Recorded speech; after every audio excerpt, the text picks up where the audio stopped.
Beneath a billionaire's mansion, a paralyzed boy was locked away for 3 years. And no one knew, except the horse. The summer sun burned over Dustwell Ranch, painting the canyons in amber gold and dragging long shadows across the wooden fences. The wind whistled low through the dry grass, and somewhere far off, a lonely stallion neighed, an echo of something forgotten. In the heart of that dry land stood the Blackridge estate. It wasn't a home. It was a monument. A fortress of stone, iron, and money, built by Harold Blackridge, oil tycoon turned cattle baron. The mansion towered like it didn't belong to this land, its cold walls defying the warmth of the West. But beneath that grandeur, in a stone-walled basement with no windows, lived a secret. His name was Caleb. Caleb was 17. Or maybe 18, no one in town had seen him in years. Rumors floated through Dustwell like dry leaves. Some said the boy had been sent to boarding school in Europe. Others whispered he'd died from a fever long ago. But the truth was more bitter than gossip. Caleb was very much alive, and very much forgotten. A riding accident 3 years ago had stolen his legs, crushed his spine, and left him paralyzed from the waist down. Since then, his father, Harold, had kept him locked in the mansion's cold basement, hidden from the world in the shame Harold believed came with weakness. To Harold, imperfection had no place in legacy. And his son was no longer useful. The only visitor Caleb ever saw was Thomas, the estate's quiet stable hand, gray-haired, gentle, and forbidden from speaking of the boy to anyone. And of course, there was Dusty. The white horse. He wasn't a racehorse. Not anymore. Once, Dusty had belonged to Caleb himself. A birthday gift when the boy turned 12. The two had been inseparable until the fall. The accident had crushed more than Caleb's spine. It had silenced joy. It had put Dusty back into the barn, unwanted like his rider. But Dusty had not forgotten. And neither had Caleb. At night, when the world slept and Harold drank himself into numbness upstairs, Thomas would sneak Dusty out of his stall. They'd go to the back of the estate, where a hidden wooden grate led to the narrow vent that brought air into Caleb's cell. There, the boy would whisper stories. Songs. Tears. Sometimes just silence. Dusty would listen, unmoving, as if he understood every word. Maybe he did. Then one night, everything changed. The storm rolled in without warning. Thunder cracked across the plains, and lightning painted the field silver. Rain slammed against the earth like it was trying to break through. And below it all, in the basement, Caleb gasped for air. The storm had knocked out the old generator. The basement's fan had gone dead. The air grew thick, the room darker than pitch. His weakened lungs struggled. His voice broke as he called out for help, but no one heard him. No one, except Dusty. The horse had been pacing nervously all night, ears twitching, hooves restless. When Caleb's voice did not come at the usual hour, Dusty stomped. Whinnied. Thrashed against his stall. Thomas, asleep on a cot near the stable, awoke with a start. He knew. Somehow, he knew. Dear Lord, he whispered, grabbing his lantern. Dusty had already broken free.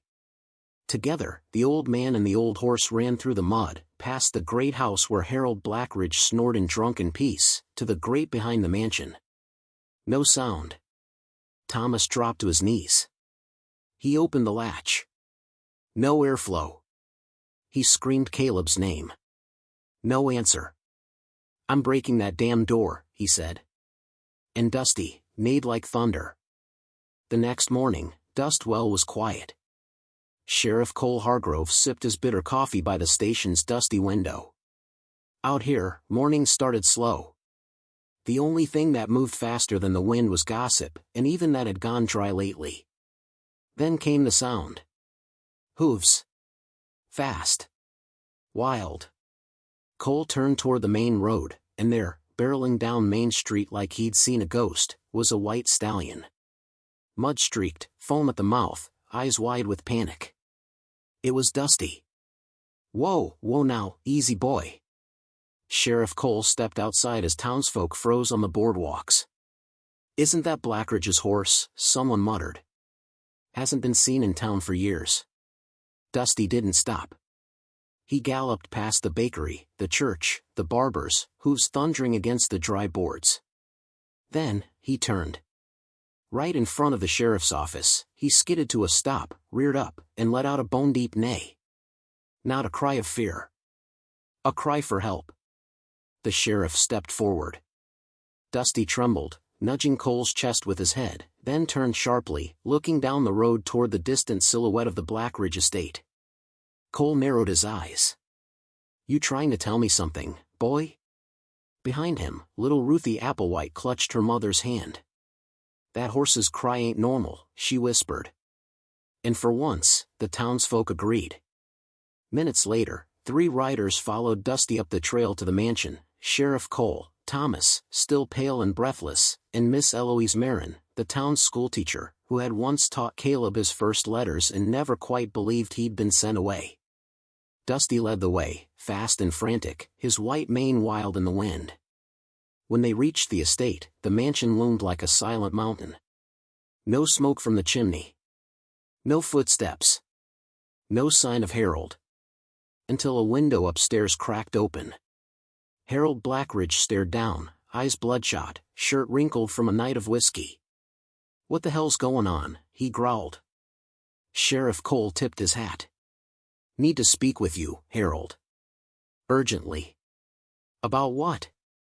"Your boy." The silence that followed was heavier than the clouds. "I don't have a boy," Harold muttered.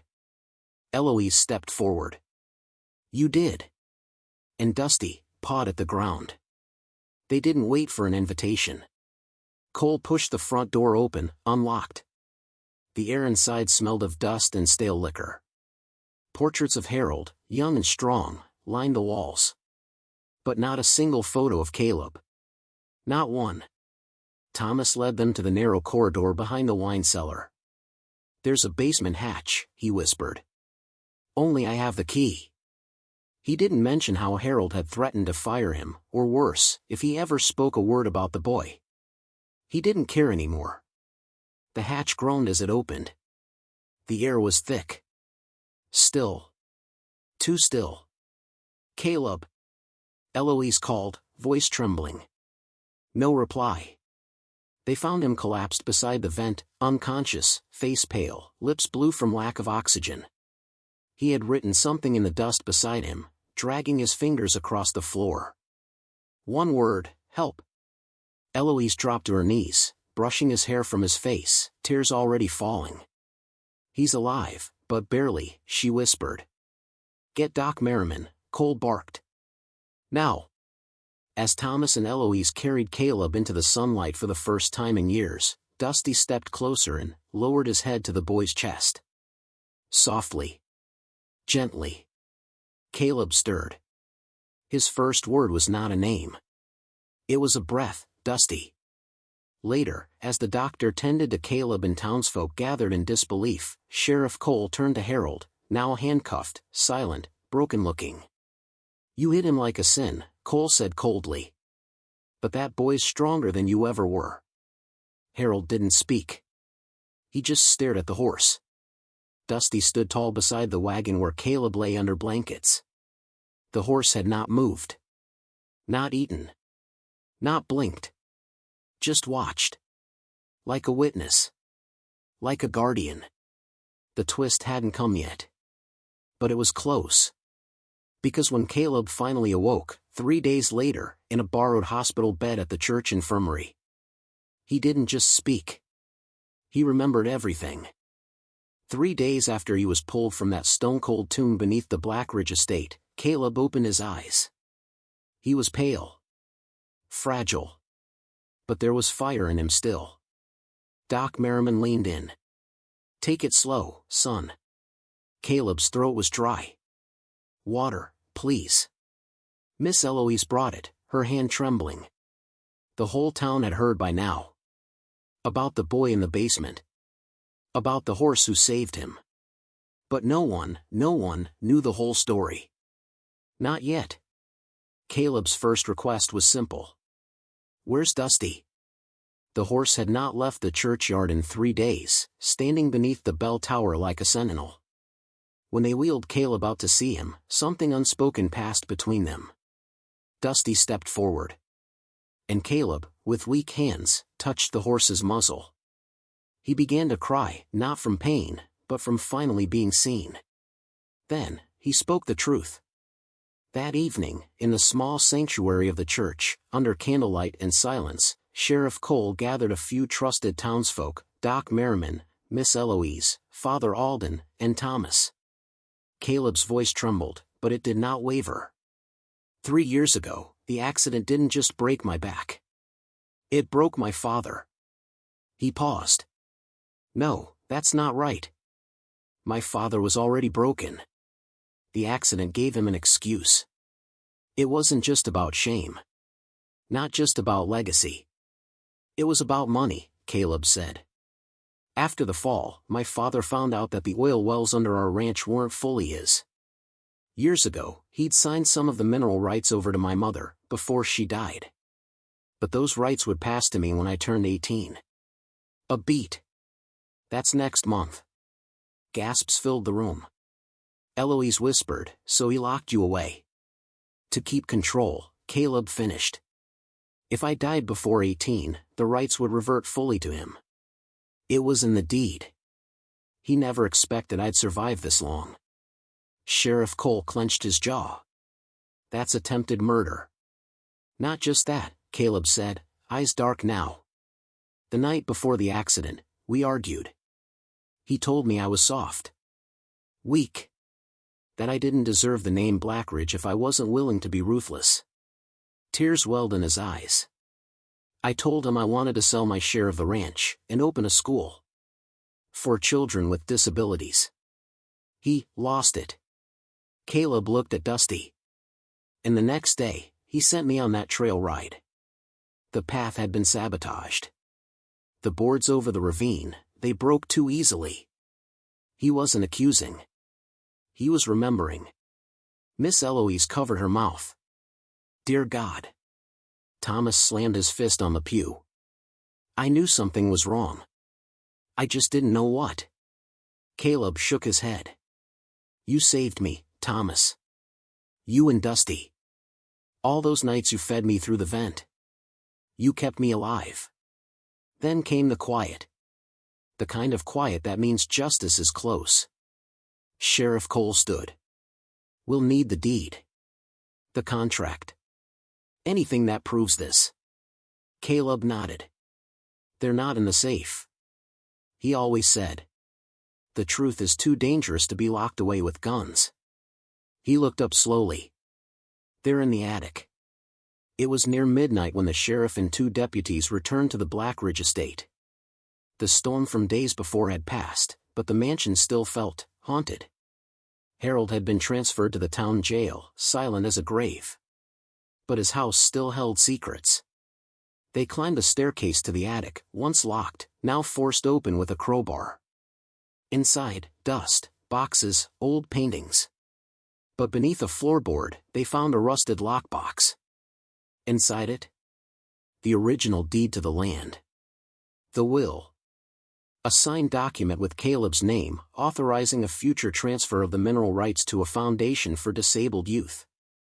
It had been notarized. Sealed. Untouched. Proof. The next morning, Father Alden rang the church bell not for prayer, but for justice. The townsfolk gathered in the square as Sheriff Cole read the findings aloud. Caleb was to inherit half the ranch within 3 weeks. And Harold Blackridge? He would stand trial not only for unlawful imprisonment, but conspiracy to commit murder. But that wasn't the only twist. Because when Harold was told he'd been exposed, his response stunned them all. He laughed. In a cold, bitter voice, Harold muttered from behind bars. You think it ends here? That boy is still a cripple. He'll never ride.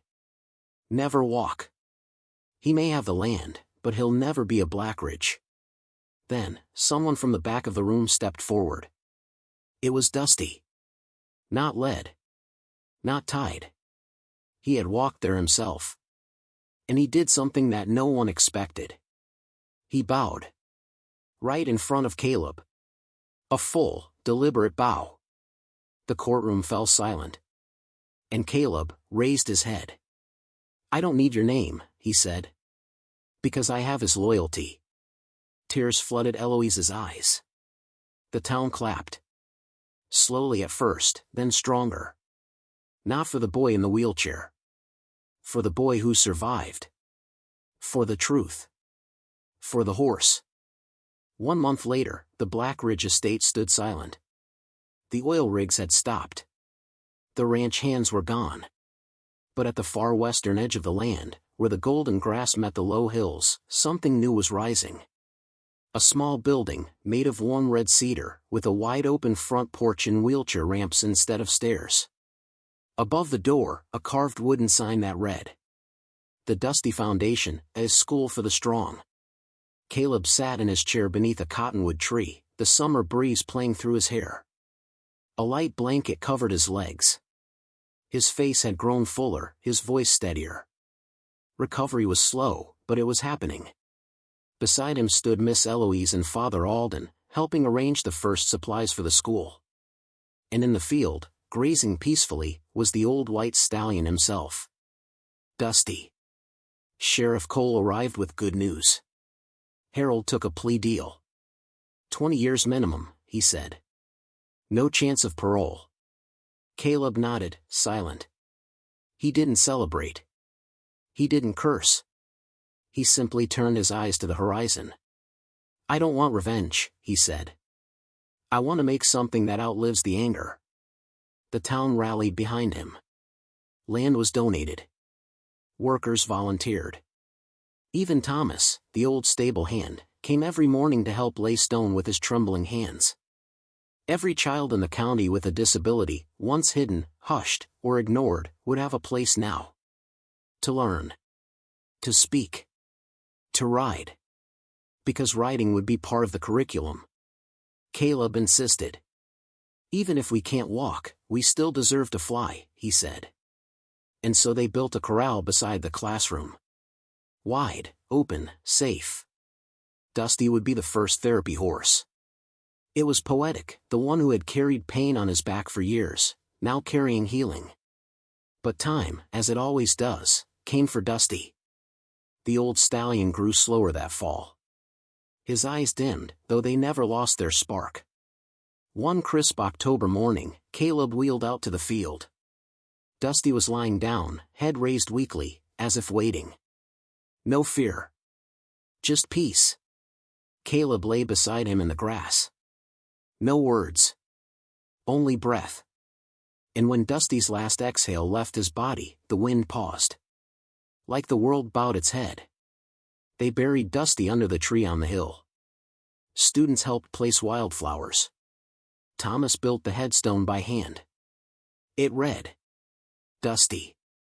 He saw what others ignored. He stood when others walked away. And when it mattered most, he ran. Years later, people still tell the story. Of a boy hidden in a basement. Of a father blinded by greed. Of a horse who remembered everything, and did something no man dared to do. He acted. He saved. He proved that sometimes, the greatest loyalty comes not from those with voices, but those with hearts too big to be silent. Life lessons from the story. Pain does not define us. What we do with it does. Loyalty is not about blood, but about presence. Being disabled does not mean being powerless. All the money in the world cannot buy redemption, but love freely given can create it. Book recommendations. The Boy Who Was Raised as a Dog, Bruce D. Perry. A powerful exploration of resilience and the healing power of connection. My Stroke of Insight, Jill Bolt Taylor. A neuroscientist's journey of recovery after paralysis, offering deep emotional and spiritual insights. If this story moved you, share it. Speak up for those who are hidden. And remember, sometimes the one who saves us doesn't wear a badge or speak our language. Sometimes, he just knows. Like Dusty did.